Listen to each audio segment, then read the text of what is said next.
I'm Sandra, a 28-year-old software developer living in Seattle with my parents, Susan and James. My life has been a complex mix of challenges and responsibilities, and the story I'm about to share is a reflection of that. After college, I struggled to find a stable job. I was eager to make a mark in the world, but the job market was unforgiving.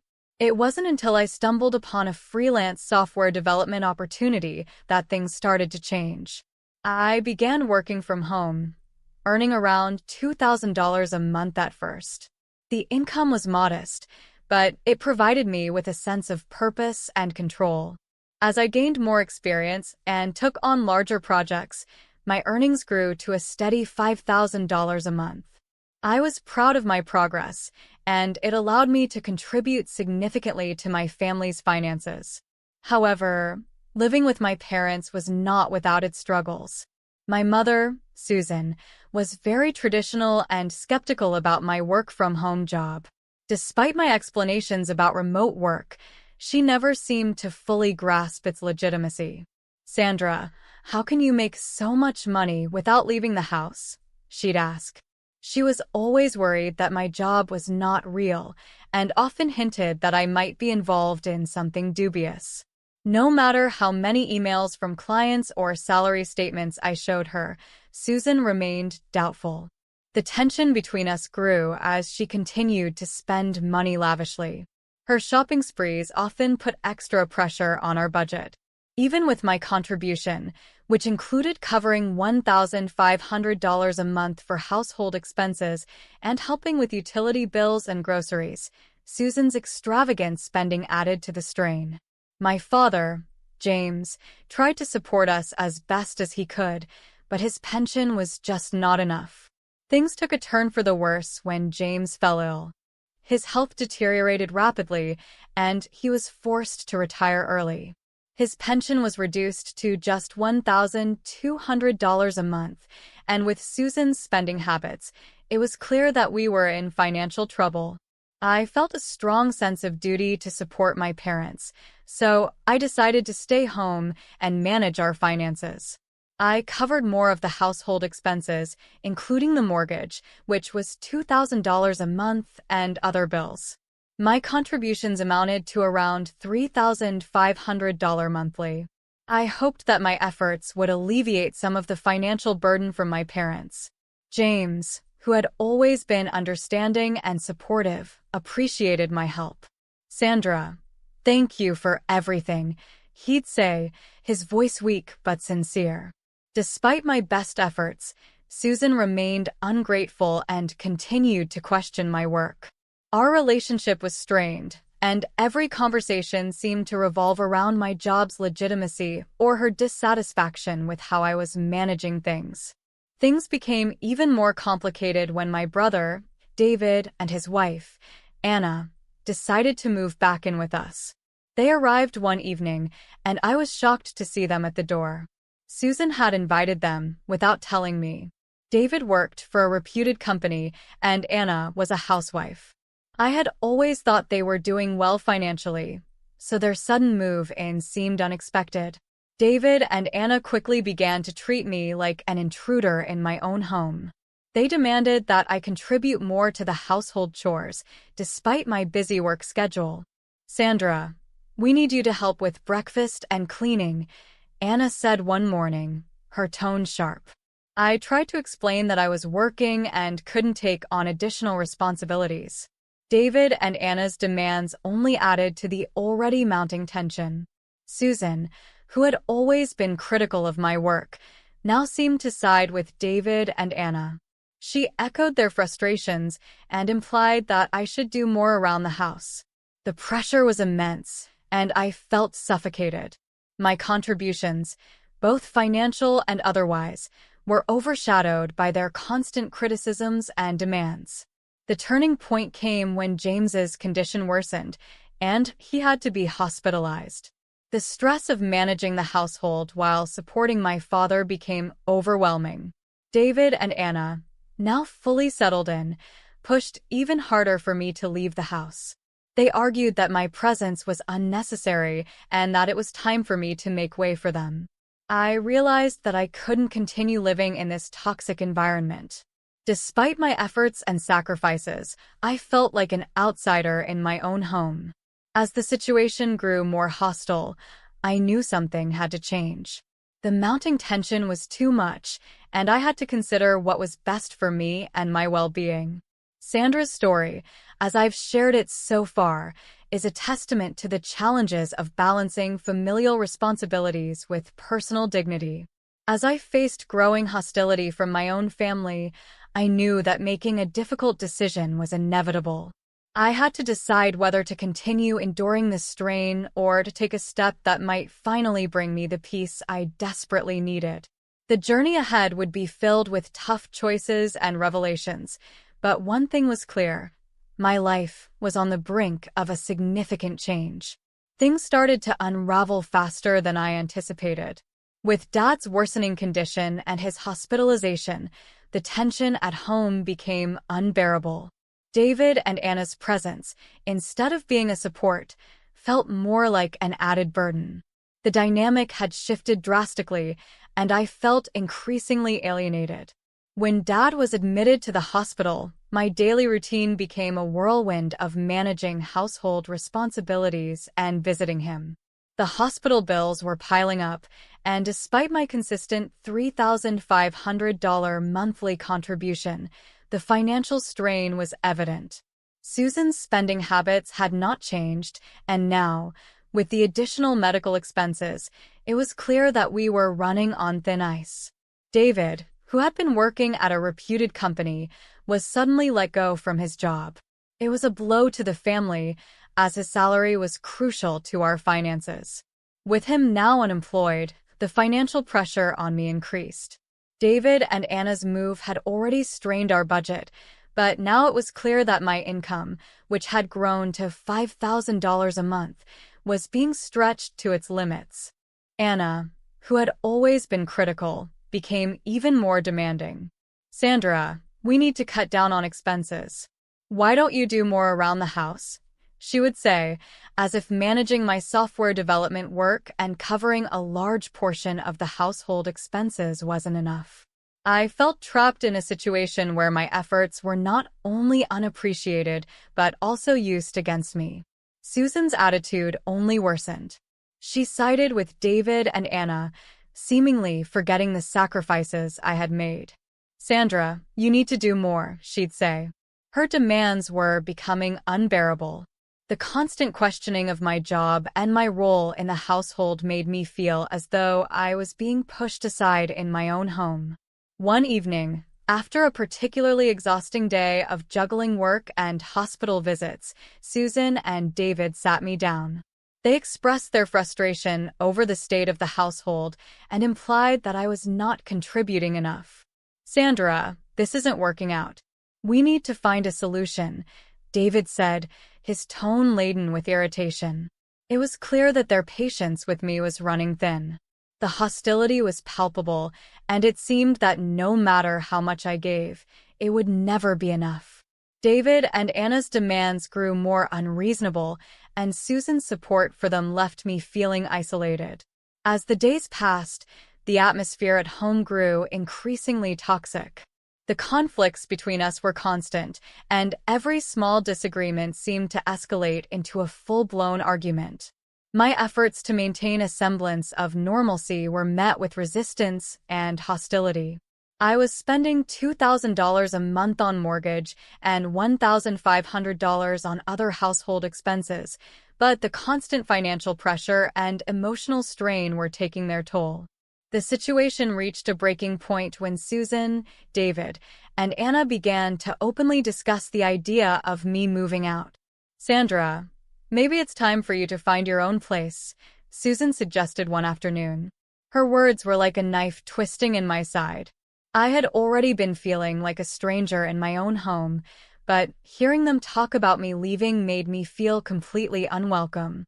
I knew that my decision to stay at home and support my family had been driven by a sense of duty and love. Yet, I couldn't ignore the growing resentment and the lack of appreciation for everything I had done. My financial contributions, my emotional support, and my efforts to balance work and home life seemed to be overshadowed by their demands and expectations. The weight of the situation was becoming too heavy to bear. I could see that my presence was no longer valued, and the hostility from David, Anna, and Susan made it clear that I needed to rethink my position. The idea of moving out, once a distant thought, now felt like an inevitable step towards reclaiming my dignity and peace of mind. As I navigated this tumultuous period, I started to plan my next steps. I knew that a difficult decision was approaching, and I had to consider what was best for my well-being. The toxic environment at home was stifling, and I needed to find a way to regain control of my life and finances. The days following the conversation with Susan, David, and Anna were suffocating. I felt like a prisoner in my own home, trapped between financial obligations and a family that no longer seemed to care about my well-being. The hostility was becoming unbearable, and I knew I had to act before things got even worse. The final straw came when I came home from the hospital after a long day to find David and Anna rearranging the living room. Susan had suggested they redecorate to make space for them, and now the living room, once my sanctuary, was filled with their belongings. I was stunned. "What's going on here?" I asked, my voice strained. David barely looked up from the sofa he was arranging. "We're making some changes. You'll need to adjust," he said bluntly. His tone was dismissive, as though my opinion didn't matter. I knew that this was more than just a simple rearrangement. It was a sign of how little regard they had for my feelings and my place in the house. They were clearly trying to push me out, and it became evident that my departure was not just a possibility, but an expectation. Later that evening, Susan, David, and Anna sat me down again. "Sandra, we've been discussing the situation," Susan began.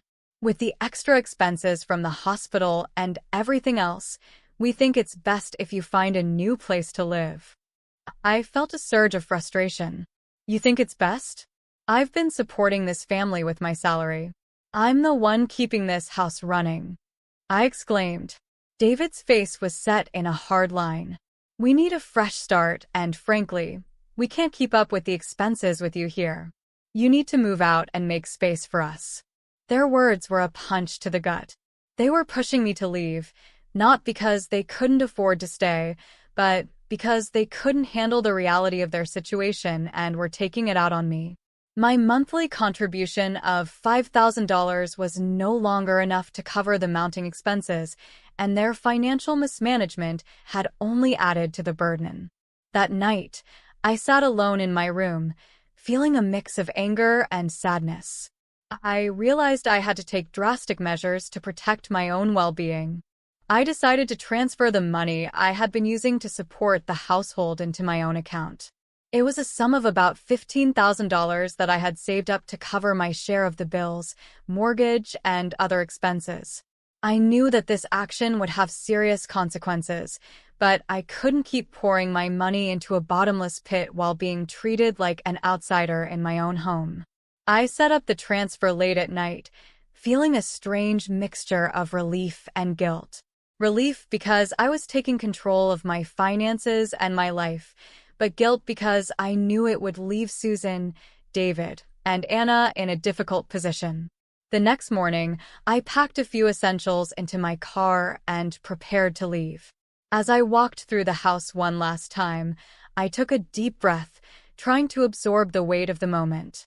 The house that had once been a place of comfort and family had become a battleground of conflict and resentment. When I finally left, I felt a surge of liberation. I had made the decision to prioritize my own well-being and self-respect, even if it meant facing the consequences of my actions. I knew that leaving behind the toxic environment was necessary for my own mental health and future happiness. I moved into a small apartment in a quieter part of Seattle. The rent was manageable, and I could afford it with my software developer salary. It wasn't much, but it was my own space, a place where I could start to rebuild my life on my own terms. In the weeks that followed, I focused on my career and my well-being. I visited Dad regularly at the hospital, offering him the support and love that I could, despite the distance. I worked hard to ensure that my new life was grounded in stability and independence. Meanwhile, back at the family home, David and Anna struggled with the sudden financial strain. David, now unemployed, found it challenging to manage the household expenses. Anna, unable to handle the pressure, eventually left him, seeking her own path away from the chaos. Susan's spending habits had caught up with her.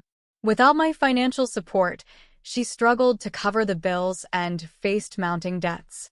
The reality of the situation hit hard, and the once lavish lifestyle she enjoyed was replaced by a grim struggle to make ends meet.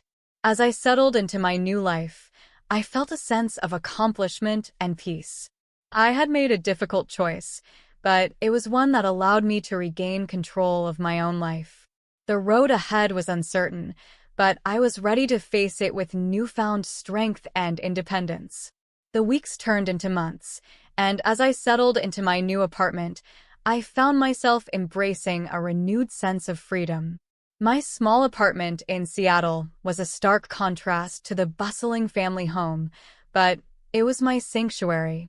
It was where I could focus on my career as a software developer and begin to heal from the tumultuous past I'd left behind. The financial relief I experienced was immediate. With the $15,000 I had saved, I was able to cover the first few months of rent and set up my new place comfortably. I threw myself into work, finding solace in the rhythm of coding and the satisfaction of building something from scratch. My income was steady, and I was finally able to save money for myself, rather than funneling it into a household that didn't appreciate or respect me. The visits to Dad at the hospital became a highlight of my days.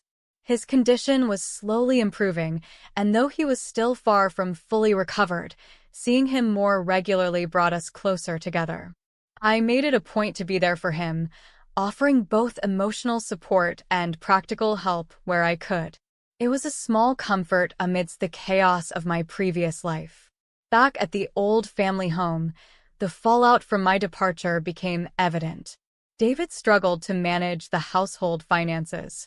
His termination from his job had left him in a precarious position, and without my $5,000 monthly contribution, he found it difficult to keep up with the bills. The stress of unemployment and financial insecurity took a toll on him, and his strained relationship with Susan only worsened. Anna, unable to cope with the mounting pressure and David's unemployment, decided to leave. She moved out of Seattle to start fresh somewhere else, leaving David to face the repercussions of our family's financial mismanagement alone. Susan, once so accustomed to a comfortable lifestyle, now faced the grim reality of mounting debts. Her spending habits had caught up with her, and she struggled to manage even the basic expenses. The house, once a symbol of prosperity, had become a source of stress and financial strain. Despite the turmoil, I found that I was growing stronger. My new life, though modest, was a testament to my resilience. I enjoyed the simple pleasure of organizing my own space and managing my finances without the constant interference and negativity from my family. I realized that my departure had been the catalyst for a much-needed change, both for myself and for them. One afternoon, as I was finishing up some work, I received a call from Susan. Her voice was weary, and there was a vulnerability in her tone that I had not heard before. "Sandra, I need to talk to you," she said. "Can we meet?" We arranged to meet at a cafe, and when I saw her, she looked worn and tired. Over coffee, Susan shared her struggles. She spoke of the mounting debts and the difficulty of managing on her own. The lavish spending that once seemed so natural had led her into a financial abyss, and she admitted that without my support, things had become nearly impossible. It was a difficult conversation, filled with mixed emotions. On one hand, I felt a sense of vindication. On the other, I was sympathetic to her plight. I had always wanted my family to appreciate the sacrifices I made, and seeing Susan's situation made me reflect on how things could have been different if there had been more understanding and less conflict. In the end, I offered Susan advice on managing her finances and suggested that she seek professional help to address her debt. It wasn't a perfect solution, but it was a way to support her from a distance, respecting the boundaries I had set for myself. As for me, I continued to thrive in my new environment. My career was on an upward trajectory, and my personal life was more stable than it had been in years. I had learned the importance of self-respect and independence, and I was committed to maintaining those values as I moved forward. Looking back, I realized that leaving was the hardest decision I had ever made, but it was also the most empowering. It marked the beginning of a new chapter where I could live for myself, make my own choices, and build a life that reflected my values and aspirations.